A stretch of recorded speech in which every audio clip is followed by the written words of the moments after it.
जा रहा है। लेकिन बिहार के लोगों की जो समझ है, जो आपका चरित्र है, जो आपका तरीका है, वो न सुधरने वाला है। वो उसको सुधरना ही नहीं। हम लोग को सुधरना ही नहीं है। इस सभागृह में बैठे हुए साथियों का सवाल सुनिए।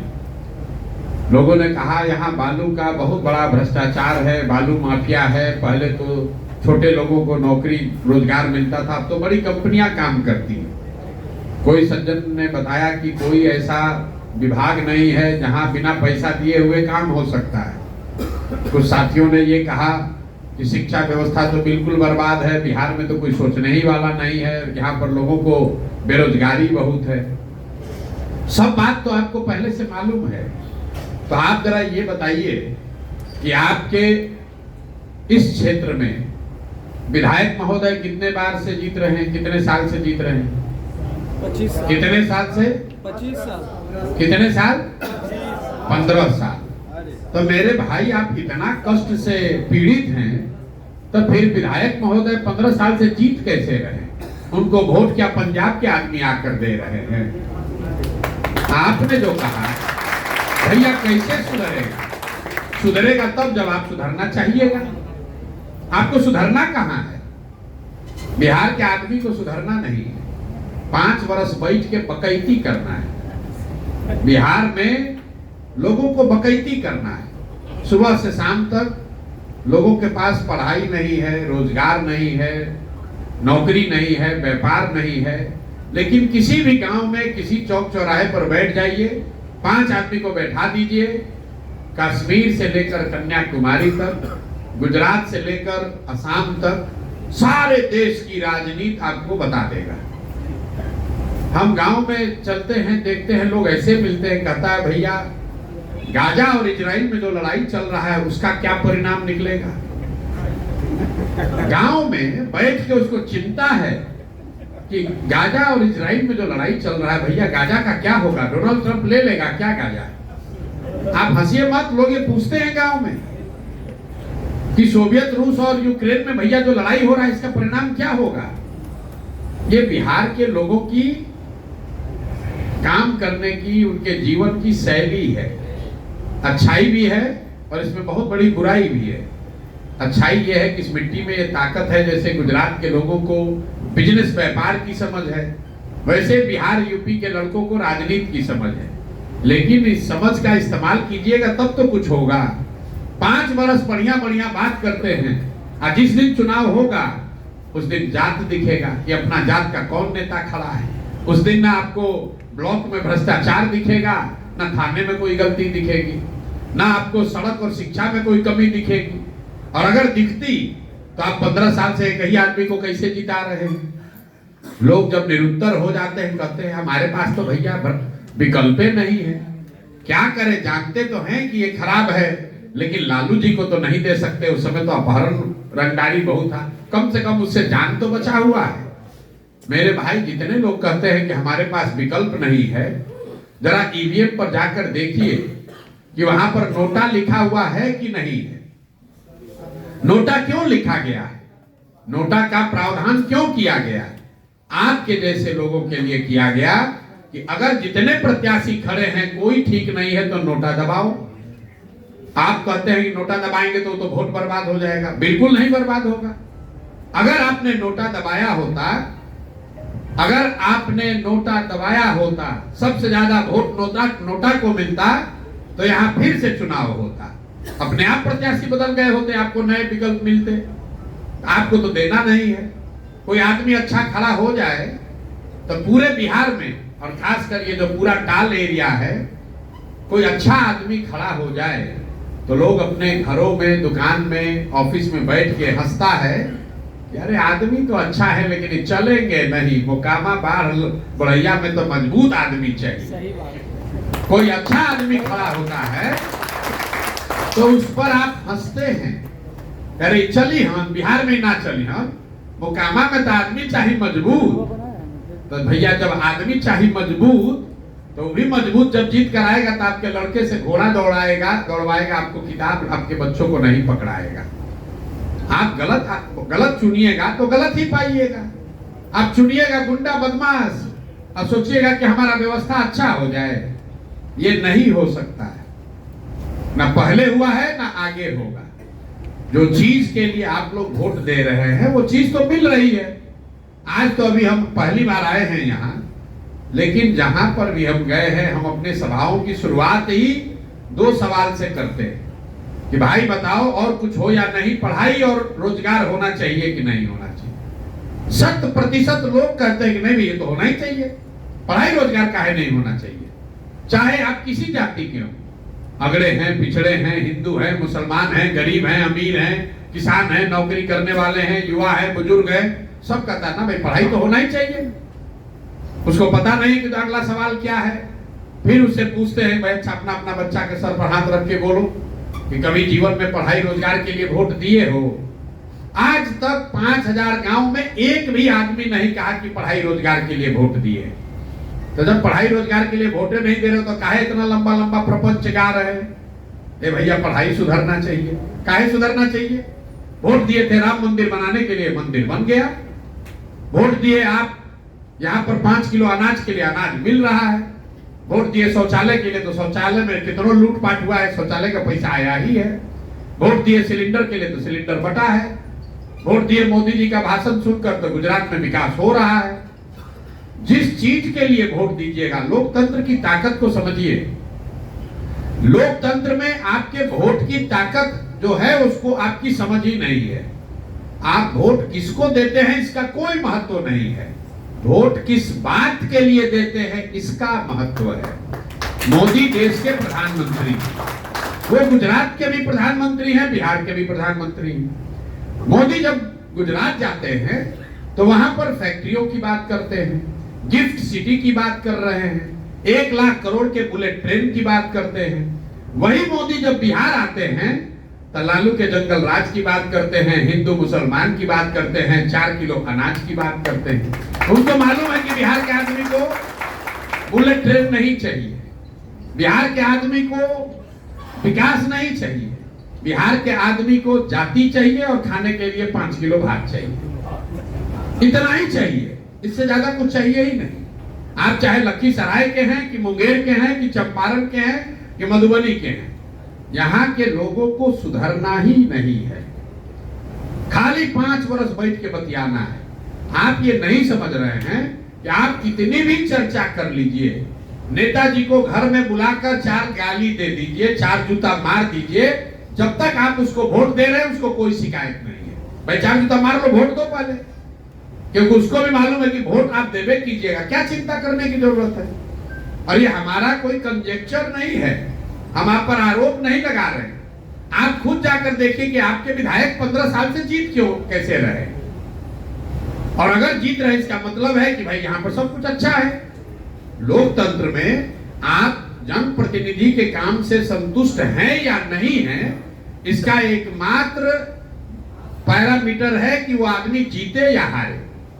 तो जब आपका प्रतिनिधि बार बार, सिर्फ विधायक नहीं, आपके सांसद महोदय का भी वही हाल है, कई बार से जीत रहे हैं, जोड़ लीजिए पिछला कई साल से। यहाँ पर अंत में 5 होता यह है कि 5 वर्ष गाली गलौज करने के बाद लोग आकर यही कहते हैं कि अच्छा चलिए कितना खराब है तो चलो लालू से तो अच्छे है, चलो इसी को दे दो। तो बेकार का इतना लंबा लंबा बात मत कीजिए। भाई साहब हमारे जो जिले के प्रेसिडेंट हैं डॉक्टर दीपक, इन्होंने कहा कि बड़ी समस्या ये है कि जाति से लोग नहीं निपट पा रहे। पिछले 2.5 वर्ष में सबसे ज्यादा यही सवाल हमसे पूछा गया। अच्छा प्रसाद जी आप तो बहुत राजनीति समझते हैं, बहुत विद्वान हैं, बहुत मेहनत कर रहे हैं, जाति से कैसे निपटिएगा? इससे बड़ा कोई भ्रम फैलाया ही नहीं जा सकता है कि बिहार में हर व्यक्ति जाति पर ही वोट दे रहा है। ये आपको ऐसा लगता है। अगर आपको लग रहा है कि बिहार में हर आदमी जाति पर वोट देता है, प्रसाद जी आपको नहीं बुझा रहा है, यहाँ कमरे में बैठे हुए जितने लोग हैं, जरा बताइए 6 महीने पहले अभी चुनाव हुआ है, आप लोगों ने वोट दिया है लोकसभा में। लोकसभा में वोट ज्यादातर लोगों ने मोदी के नाम पर दिया है ना भाई, मोदी के नाम पर दिए हैं। तो मोदी के जाति के कितने लोग इस कमरे में बैठे हैं, हमको जरा बता दीजिए। मोदी के जाति के कितने लोग इस कमरे में बैठे हुए हैं? आपने कहा कि हर आदमी जाति पर वोट देता है, तब बिहार में मोदी के जाति का तो एको आदमी है ही नहीं रहा है, तो वोट दे कौन रहा है मोदी को? दोनों बात कैसे हो सकती है? आप कह रहे नहीं भाई चलिए मोदी को हिंदू मुसलमान के नाम पर दिया है, राष्ट्रवाद के नाम पर दिया है, प्रधानमंत्री के लिए दिया है। ये बताइए कि 18% जो मुसलमान है जो लालू जी को वोट दिया है, वो लालू जी को काहे वोट दिया है? लालू जी उसके जाति के तो नहीं है। मुसलमानों ने लालू जी को वोट क्यों दिया? अरे भाई, नीतीश जी यहाँ मुख्यमंत्री है, नीतीश जी के जाति के कितने लोग रहते हैं बिहार में? 2% से कम। लालू जी के जाति के कितने लोग रहते हैं? 15%, 16%। ये आपके मन में ऐसा बात बैठा दिया गया है कि हर आदमी जाति पर वोट दे रहा है।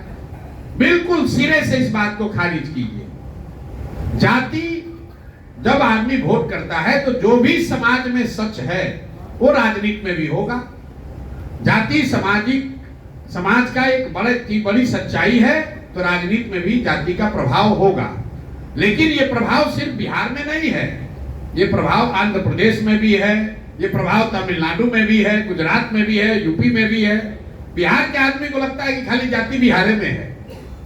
1975 में गुजरात में खाम थ्योरी बनाया गया, KHAM, क्षत्रिय, हरिजन, आदिवासी और मुसलमान ये लोग मिलकर कांग्रेस को जिताते थे। उसको कहा गया खाम।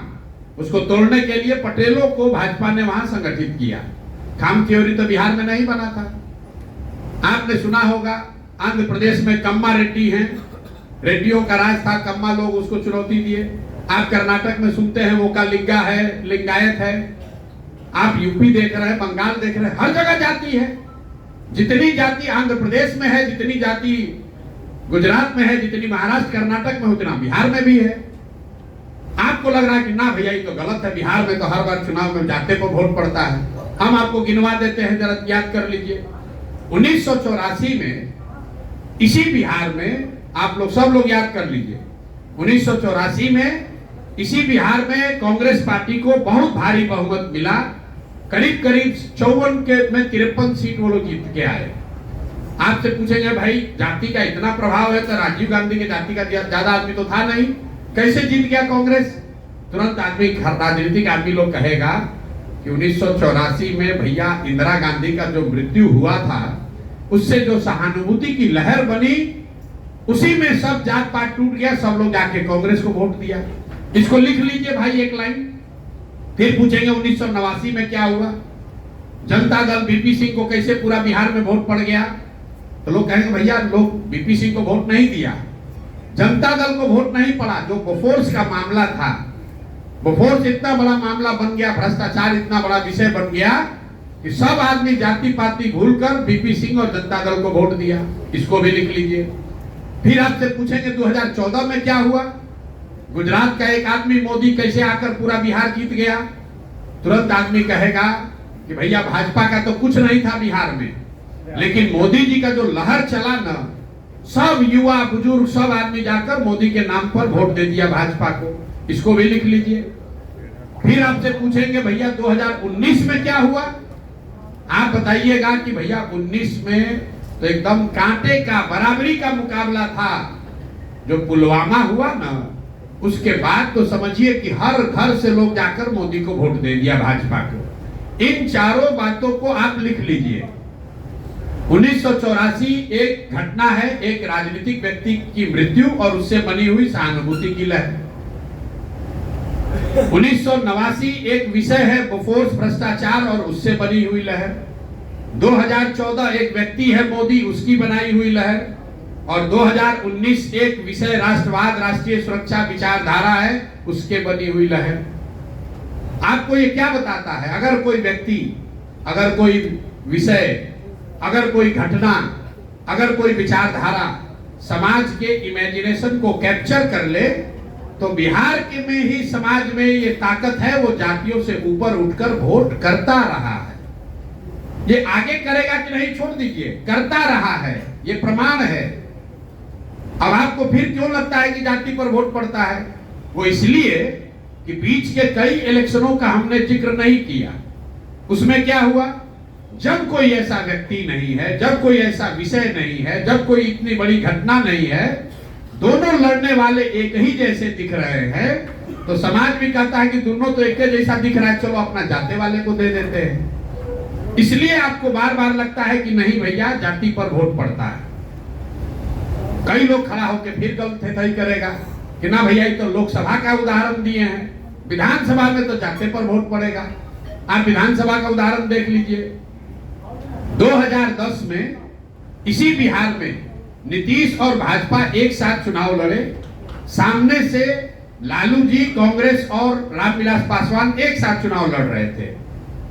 नीतीश जी और भाजपा के साथ उस समय नरेंद्र मोदी की इतनी ताकत नहीं थी, और तब लालू आज के मुकाबले कांग्रेस, लालू और रामविलास ज्यादा ताकतवर थे। इसके बावजूद एनडीए को, नीतीश और भाजपा के गठबंधन को 206 सीट मिला।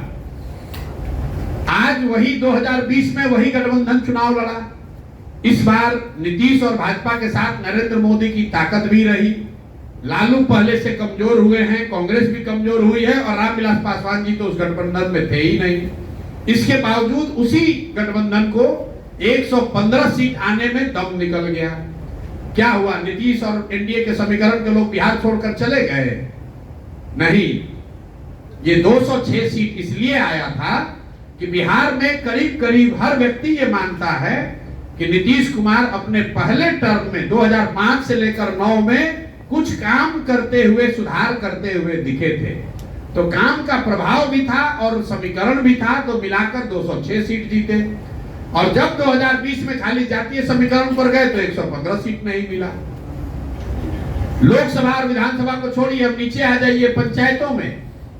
पिछले चुनाव में 82% मुखिया चुनाव हारा है, सिटिंग मुखिया 82% चुनाव लोग हारे हैं, और 90% से ज्यादा वार्ड सदस्य लोग चुनाव हारे हैं। आप अपने अपने पंचायत में देख लीजिएगा। शायद ही कोई मुखिया 10 में 1 या 2 आदमी रिपीट हुआ है। तो क्या मुखिया जी लोग के जाति का सब लोग छोड़कर उनका पंचायत चला गया है? मेरे भाई, ऐसी बात नहीं है। जाति एक सच्चाई है, जाति एकमात्र सच्चाई नहीं है। समाज में भ्रष्टाचार है तो भ्रष्टाचार आपको राजनीति में दिखेगा। समाज में जाति है तो राजनीति में भी आपको जाति दिखेगी। समाज में अगर बाहुबल का प्रभाव है तो राजनीति में भी उसका प्रभाव दिखेगा। राजनीति समाज का आईना है। अंतिम बात, आपने कहा, कई लोग कहता है भैया जब तक जाति नहीं सुधरेगा बिहार नहीं सुधर सकता है। बिल्कुल गलत बात है। जब आप राजनीति के जरिए समाज का अगुवाई करना चाहते हैं तो आपके पास ये विकल्प नहीं है कि समाज में सब अच्छा हो जाए तब आप राजनीति करने आइएगा। भैया समाज में जाति ना रहे, पैसे का बोलबाला ना रहे, सब कुछ अच्छा हो जाए तब हम राजनीति में आएंगे। तो भैया जब सब अच्छे हो जाएगा तो तुमको राजनीति करने की जरूरत क्या है? जो अच्छा करेगा उसी को राजनीति करना चाहिए। और अगर आप सोचिएगा कि जाति न रहे तब राजनीति करने आएंगे तो ना जाति कभी खत्म होगा ना कभी आप राजनीति करने आइएगा। जो समाज की अच्छाई या बुराई है उसके रहते हुए ही उसका नेतृत्व करना है, उसी का नाम राजनीति है। अगर वो आप नहीं कर सकते हैं तो आपके बस का ये चीज नहीं है कि सब सुधर जाएगा तब हम जगेंगे। गांधी जी जब आए होंगे तो जाति नहीं था देश में, तब छुआछूत तो आज से ज्यादा रहा होगा। ये गलत बात मत सोचिए।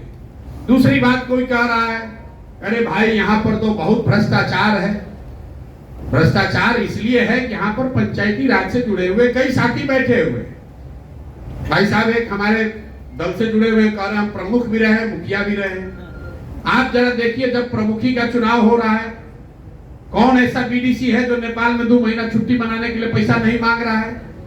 2 लाख 3। जब एक प्रमुख जीतने के लिए 2 करोड़ रुपया खर्च कीजिएगा तो चोरी नहीं कीजिएगा तो गेहूं बेच के पैसा लाइएगा। हम लोग गांव में जाते हैं, लोग कहते हैं भैया मुखिया बड़ा चोरी कर रहा है। हम बात सुनते हैं, क्या कर रहा है मुखिया भाई? कह रहा है भैया राशन कार्ड में पैसा ले रहा है, इंदिरा आवास में पैसा ले रहा है। भाई साहब एकदम उद्वेलित होकर बोले, इंदिरा आवास में पैसा लिया जा रहा है, रोड में भ्रष्टाचार हो रहा है। बताइए, जितने लोग चुनाव लड़े हैं, जब मुखिया का चुनाव हुआ तो 500-500 रुपया लेकर वोट बेचे आप, मुर्गा भात खाकर जात के नाम पर वोट दिए आप, हिंदू को पाउस पर वोट का सौदा किए आप। तो आपका मुखिया विधायक चोर नहीं होगा तो हरिश्चंद्र होगा। वो कहां से लाएगा पैसा भाई? भ्रष्टाचार तब रुकेगा जब आप भ्रष्टाचार नहीं कीजिएगा। बिहार में आदमी सोच रहा है, सब आदमी सोच रहा है कि हम लूट के अपना घर भर लें और बाकी सब ईमानदार हो जाए। हमारा लड़का बढ़िया मजाक करता रहे, दूसरे के घर में भगत सिंह पैदा हो जाए। ये नहीं हो सकता है रे भाई। आप चोरी करोगे तो आपका नेता ईमानदार नहीं होगा। आप 500 रुपया लेकर वोट बेचिएगा या जात के नाम पर मुफ्त में वोट दीजिएगा तो आपका नेतृत्व अच्छा नहीं मिल सकता है, कभी नहीं मिलेगा। वो जन सुराज के नाम पर आए या किसी दूसरे दल के नाम पर आए, जन सुराज में भी अगर कोई 2 करोड़ रुपया खर्च करके जीतेगा वो भी चोरी करेगा, कैसे रुक जाएगा? आप कह रहे प्रशांत किशोर के पास कोई जादू का छड़ी है? नहीं सुधर सकता है। जब तक समाज नहीं सुधरेगा तब तक कोई इसको नहीं सुधार सकता है, चाहे 1 प्रशांत किशोर आए कि 10 प्रशांत किशोर आ जाए। आप कह रहे भैया बताइए आप कैसे भ्रष्टाचार रोकिएगा? बिल्कुल नहीं रुकेगा। कैसे रुकेगा भ्रष्टाचार? आप बताइए। जब लोग ही पैसा लेकर वोट देंगे तो भ्रष्टाचार रुकेगा कैसे? दुनिया में जितने देश हुए जिन्होंने भ्रष्टाचार पर अंकुश लगाया, खत्म तो शायद कहीं नहीं हुआ है, लेकिन दुनिया में जो देश हैं जिन्होंने भ्रष्टाचार पर अंकुश लगाया है उन देशों का जाकर अध्ययन कीजिए। स्कैंडिनेवियन कंट्री जो हैं दुनिया में, वहां भ्रष्टाचार सबसे कम है। फिनलैंड में, स्वीडन में, डेनमार्क में, उन देशों में भ्रष्टाचार सबसे कम है। कैसे उन्होंने कम किया? उन्होंने 4 बातें करी। पहली बात, उन्होंने ईमानदार जनप्रतिनिधियों का चुनाव किया है। ईमानदार जनप्रतिनिधि, किसी के माथा पर तो लिखा नहीं है कि कौन ईमानदार है कौन चोर है। ईमानदारी तब आएगी जब अपने जनप्रतिनिधि को आप अकाउंटेबल बनाइएगा कि भैया तुम चोरी करोगे, तुम गलत करोगे, काम नहीं करोगे तो अगली बार तुमको हरा देंगे। तो धीरे धीरे लोग सुधरने लगते हैं। जैसे मान लीजिए बिहार में ही नल जल में लूट हुआ तो जितना वार्ड सदस्य लोग लड़े थे सब चुनाव हार गए। तो अगली बार